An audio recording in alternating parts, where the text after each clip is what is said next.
Subscribe to my channel and press the bell icon for class notifications.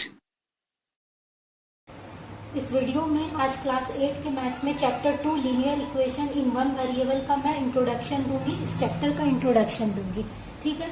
तो इस chapter में आप लोगों को इन 5 चीजों को जानना बहुत जरूरी है, ठीक है।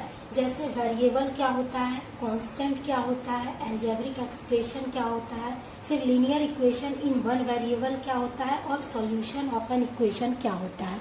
तो इन 5 चीजों को जानना जरूरी है इस चैप्टर में, ठीक है। तो देखिए, सबसे पहले हम लोग जानते हैं कि वेरिएबल क्या होता है। वेरिएबल तो वेरिएबल जो होता है, वेरिएबल को हम लोग डिनोट करते हैं अल्फाबेट से, ठीक है। जैसे कि एक्स, वाई, जेड, ए, बी, सी, यानी किसी भी अल्फाबेट से हम लोग वेरिएबल को डिनोट करते हैं। ये सब क्या कहलाते हैं? वेरिएबल कहलाते हैं। तो वेरिएबल को हम लोग अल्फाबेट से डिनोट करते हैं, ठीक है। जिसका वैल्यू जो होता है वेरी करता है, मतलब अलग अलग वैल्यू आता है, ठीक है। तो ये जानिए वेरिएबल क्या होता है, अल्फाबेट होता है। मतलब कोई भी अल्फाबेट को हम लोग क्या बोलते हैं? वेरिएबल बोलते हैं, ठीक है। अब देखिए कांस्टेंट क्या होता है। कांस्टेंट तो कांस्टेंट जो होता है किसी भी कोई भी नंबर, जैसे कि मान लीजिए 6, 5, 7, ये सभी मेरा क्या है? कांस्टेंट है। मतलब इसका कांस्टेंट का एक फिक्स्ड वैल्यू होता है। जैसे 6, इसका फिक्स्ड वैल्यू मेरा क्या है? 6 है। 5, इसका फिक्स्ड वैल्यू मेरा क्या है? 5 है। तो ये सभी क्या हो गया? कांस्टेंट हो गया, ठीक है। तो किसी भी नंबर को हम लोग क्या बोलते हैं? कांस्टेंट बोलते हैं मैथ्स में, ठीक है। तो ये 6, 5, 7, 8 ये सब मेरा क्या हो गया? कांस्टेंट हो गया, क्योंकि इस कांस्टेंट का एक फिक्स्ड वैल्यू होता है। जैसे 6 का एक फिक्स्ड वैल्यू है 6, 5 का फिक्स्ड वैल्यू है मेरा 5, ये मेरा चेंज नहीं होगा। 7 फिक्स्ड वैल्यू है, ठीक है। 8 फिक्स्ड वैल्यू है, तो ये मेरा चेंज नहीं होगा। तो कांस्टेंट क्या होता है? फिक्स्ड वैल्यू, यानी किसी भी नंबर को हम लोग बोलते हैं कांस्टेंट। और वेरिएबल क्या होता है? अल्फाबेट, ठीक है। कोई भी अल्फाबेट मेरा वेरिएबल कहलाता है, ठीक है। अब देखिए अलजेब्रिक एक्सप्रेशन क्या होता है। तो अलजेब्रिक एक्सप्रेशन होता है कि वेरिएबल और कांस्टेंट का कॉम्बिनेशन को हम लोग बोलते हैं अलजेब्रिक एक्सप्रेशन, ठीक है। वेरिएबल और कांस्टेंट के कॉम्बिनेशन को हम लोग क्या बोलते हैं? अलजेब्रिक एक्सप्रेशन बोलते हैं। मान लीजिए ये 3x ये मेरा क्या है? अलजेब्रिक एक्सप्रेशन है, क्योंकि ये मेरा x क्या है? ये वेरिएबल है। x मेरा क्या है? वेरिएबल है, ठीक है। और 3 क्या है? मेरा कांस्टेंट है, कांस्टेंट है। तो 3x क्या हो गया? वेरिएबल और कांस्टेंट का कॉम्बिनेशन हो गया। तो ये 3x को क्या बोलेंगे? अलजेब्रिक एक्सप्रेशन, ठीक है। जैसे कि 4x प्लस 9, 4x प्लस 9 ये मेरा क्या हो गया? अलजेब्रिक एक्सप्रेशन हो गया। ये वेरिएबल हो गया और ये कांस्टेंट हो गया। तो वेरिएबल और कांस्टेंट का कॉम्बिनेशन हो गया। अब आप बोलिएगा कि इसमें तो सिर्फ कांस्टेंट है मेरा 9, वेरिएबल तो नहीं है। तो देखिए इसमें भी मेरा वेरिएबल है, लेकिन हम लोग उसको दिखाते नहीं है। जैसे मान लीजिए इसमें सपोज करिए मेरा x to the power 0 variable है, ठीक है। x टू दी पावर 0 है। अगर हम लोग किसी पे भी पावर अगर 0 रहता है तो उसका वैल्यू क्या होता है? 1 होता है। किसी पे भी पावर 0 रहता है तो उसका वैल्यू क्या होता है? 1। तो x टू दी पावर 0 है, यानी इसका वैल्यू क्या होगा? 1 होगा, ठीक है। तो जैसे मान लीजिए 9 है और यहाँ पर मान लीजिए x टू दी पावर 0 है, तो इसको हम लोग कैसे लिखेंगे? 9 into x to the power 0 का वैल्यू 1 होगा, तो 1 यानी कि 9 होगा, ठीक है। तो इसलिए इसको सिर्फ 9 लिखते हैं, ठीक है। किसी पे भी पावर 0 रहता है तो उसको हम लोग दिखाते नहीं है, ठीक है। तो इसमें भी यानी सिर्फ 9 में भी मेरा क्या है? वेरिएबल है, लेकिन हम उसको दिखाए नहीं है, ठीक है। ये 4x प्लस 9 भी क्या है? मेरा अलजेब्रिक एक्सप्रेशन है, ठीक है। तो अलजेब्रिक एक्सप्रेशन क्या होता है? वेरिएबल और कांस्टेंट का कॉम्बिनेशन को हम लोग बोलते हैं अलजेब्रिक एक्सप्रेशन, ठीक है। जैसे कि मान लीजिए 2x प्लस 3y ये भी क्या है? अलजेब्रिक एक्सप्रेशन है, क्योंकि इसमें भी क्या है? ये वेरिएबल है और ये कांस्टेंट है। तो वेरिएबल और कांस्टेंट का कॉम्बिनेशन है। ये वेरिएबल है, ये कांस्टेंट है, वेरिएबल और कांस्टेंट का कॉम्बिनेशन है। तो ये सभी क्या होगा? अलजेब्रिक एक्सप्रेशन होगा, ठीक है। अब देखिए linear equation in one variable क्या होता है। तो सबसे पहले जानिए कि लीनियर इक्वेशन क्या होता है। लीनियर इक्वेशन तो जिस इक्वेशन में वेरिएबल का जो हाईएस्ट पावर है वो 1 रहे तो उसको हम लोग बोलते हैं लीनियर इक्वेशन, ठीक है। जिस इक्वेशन में वेरिएबल का हाईएस्ट पावर 1 रहे उसको हम लोग क्या बोलेंगे, लीनियर इक्वेशन बोलेंगे।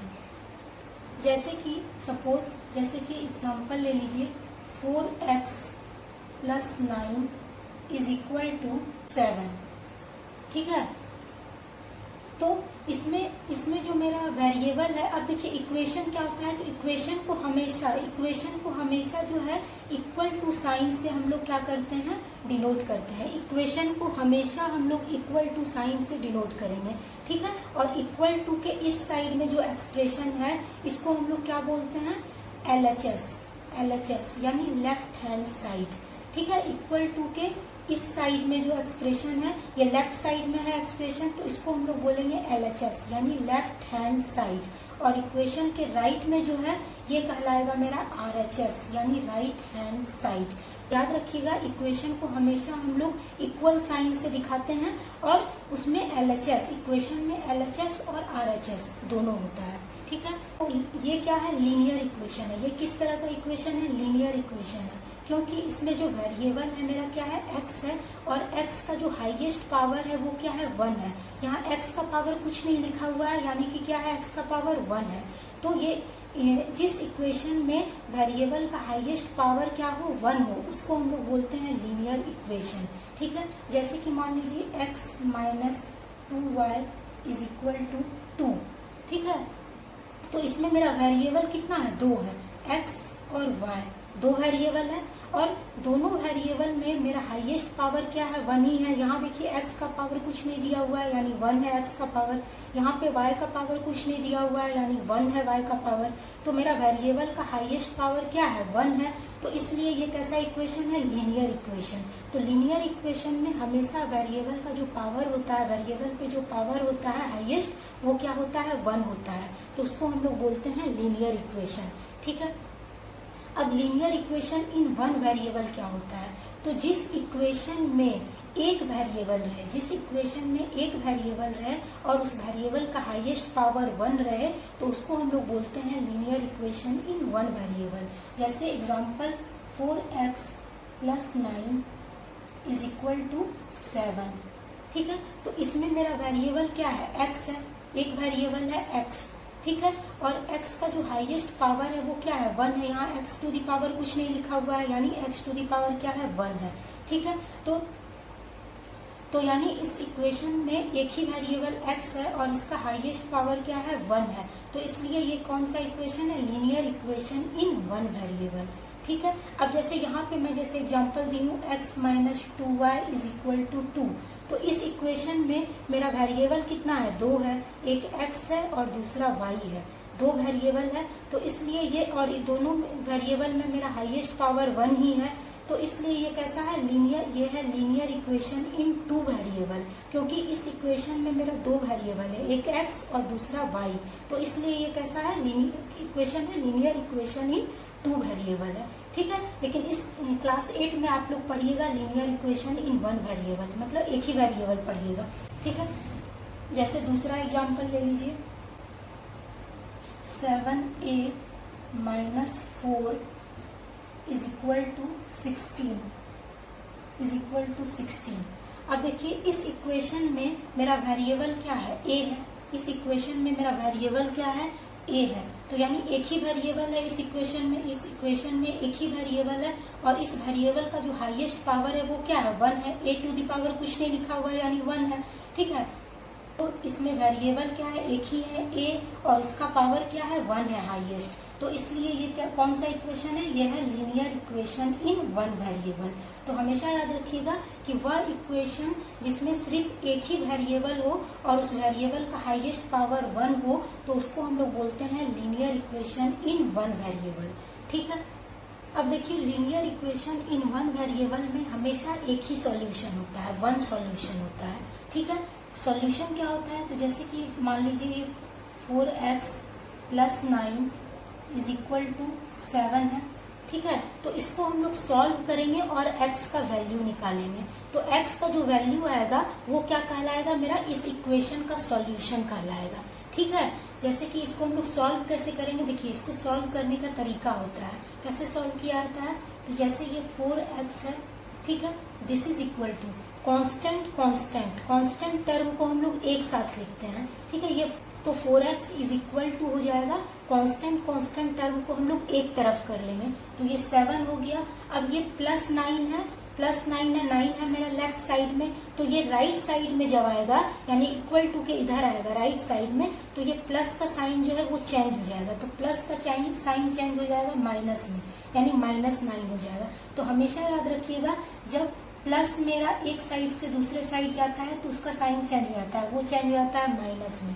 माइनस मेरा एक साइड से दूसरे साइड जाता है तो साइन चेंज हो जाता है प्लस में, ठीक है। फिर इंटू एक साइड से दूसरे साइड जाता है तो उसका साइन चेंज हो जाता है डिवाइड में, और डिवाइड जब एक साइड से दूसरे साइड जाता है तो उसका साइन चेंज हो जाता है मल्टीप्लीकेशन में। तो ये चीज जरूर याद रखिएगा, ठीक है। तो ये इंपॉर्टेंट चीज है, इसको याद रखिएगा। तो उसी तरह से यहाँ इसको सॉल्व करने का तरीका होता है कि कांस्टेंट और कांस्टेंट को हम लोग एक तरफ ले लेते हैं। जैसे 7 कांस्टेंट है, 9 भी मेरा कांस्टेंट है, तो इस दोनों को हम लोग एक तरफ ले लेंगे। तो 4x इज इक्वल टू ये 7 हो गया और ये +9 है, +9 मेरा क्या है लेफ्ट में, इसको अगर हम लोग राइट साइड में लेते आएंगे यानी इक्वल टू के इधर लाएंगे तो इसका साइन क्या हो जाएगा, चेंज हो जाएगा। तो प्लस चेंज हो जाएगा किसमें, माइनस में, तो यहाँ क्या हो गया -9 हो गया, ठीक है। तो दिस इम्प्लाइज दैट ये 4x हो गया, दिस इज इक्वल टू, अब 7 में तो 9 माइनस होगा नहीं, 9 में 7 माइनस होगा, तो 9 में 7 को माइनस करेंगे 2 आ जाएगा। और यहाँ 9 मेरा क्या है, बड़ा है, और बड़ा नंबर मेरा निगेटिव साइन का है, तो इसलिए यहाँ पर भी निगेटिव साइन हो जाएगा। जो साइन बड़ा नंबर में होता है वही साइन हम लोग लिखते हैं। तो यहाँ 7 और 9 में बड़ा मेरा 9 है और 9 निगेटिव साइन का है, तो इसलिए यहाँ पर भी निगेटिव साइन हो गया। तो this implies that x is equal to क्या हो जाएगा, -2। अब देखिए यहाँ 4 क्या है, मल्टीप्लीकेशन में है, x इंटू 4 है ये, तो 4 यहाँ मल्टीप्लीकेशन में है तो वो दूसरा साइड जाएगा यानी राइट साइड जाएगा, यानी इक्वल टू के इधर आएगा तो इसका साइन चेंज हो जाएगा। तो मल्टीप्लाई चेंज हो जाता है किसमें, डिवाइड में, तो यानी यहाँ क्या हो जाएगा, -2 डिवाइडेड बाय 4 हो गया। यानी ये 4 जो है इस लेफ्ट साइड में मल्टीप्लीकेशन में था 4 इंटू एक्स, और ये राइट साइड में जब गया तो इसका साइन चेंज हो गया, यानी ये चेंज हो गया डिवाइड में, तो -2 डिवाइडेड बाय 4 हो गया, ठीक है। तो अब ये देखिए 2 1 जा 2 हो गया और 2 2 जा 4 हो गया, कैंसिल हो गया, तो ये -1 हो गया ऊपर डिवाइडेड बाय नीचे क्या हो गया, 2 हो गया। तो x का वैल्यू मेरा क्या आ गया, -1/2।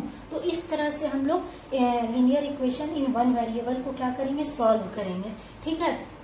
तो x का वैल्यू मेरा आ गया -1/2, तो ये -1/2 जो हो गया वो सॉल्यूशन हो गया इस इक्वेशन का। क्या हो गया, इस इक्वेशन का सॉल्यूशन हो गया, यानी कि -1/2 जो है ये सेटिस्फाई करेगा इस इक्वेशन को, यानी x का वैल्यू जो -1/2 है वो हम लोग इसमें पुट करेंगे। ये क्या है, लेफ्ट साइड में है, 4x + 9 मेरा क्या है, लेफ्ट साइड में है, यानी LHS में अगर हम x का वैल्यू पुट करेंगे तो वो इक्वल होगा किसके, RHS के।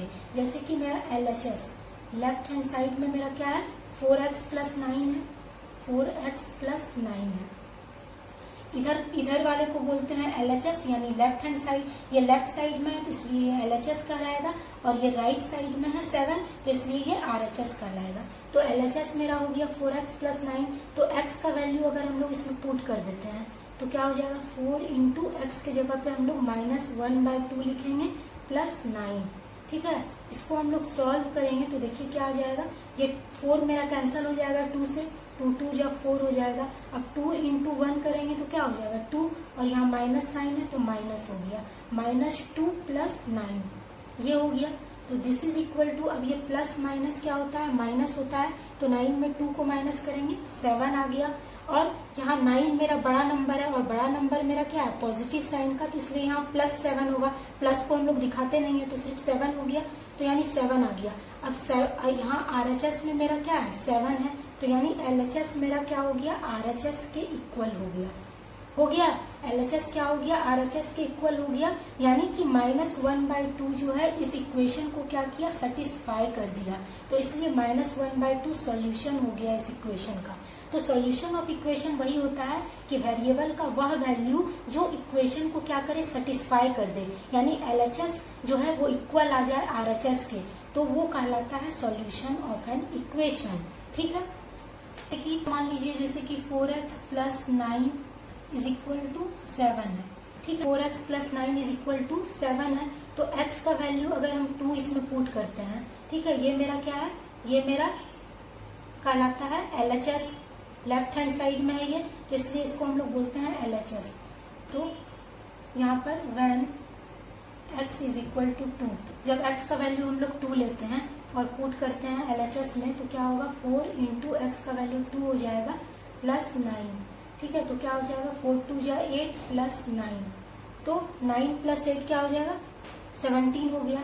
और यहाँ मेरा RHS यानी राइट साइड में क्या है, 7 है, RHS क्या है, 7 है, यानी LHS मेरा 17 है और RHS 7 है, तो दोनों इक्वल है, नहीं है इक्वल, यानी LHS जो है डज नॉट इक्वल टू आया RHS के, यानी कि x का वैल्यू जो 2 हम लोग लिए, ये इस इक्वेशन को सेटिस्फाई नहीं कर रहा है, क्योंकि LHS सेटिस्फाई तभी करेगा जब LHS इक्वल होगा RHS के, तभी इस इक्वेशन को सेटिस्फाई करता है।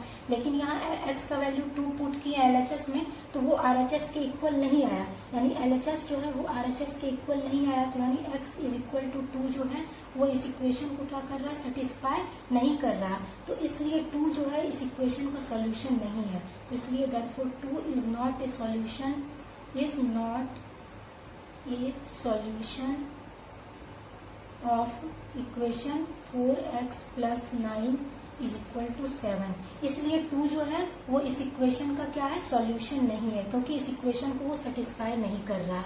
तो याद रखिएगा कि सॉल्यूशन ऑफ इक्वेशन वही होता है जो वेरिएबल का वह वैल्यू जो उस इक्वेशन को सेटिस्फाई करे, उसको हम लोग बोलते हैं सॉल्यूशन ऑफ एन इक्वेशन, ठीक है।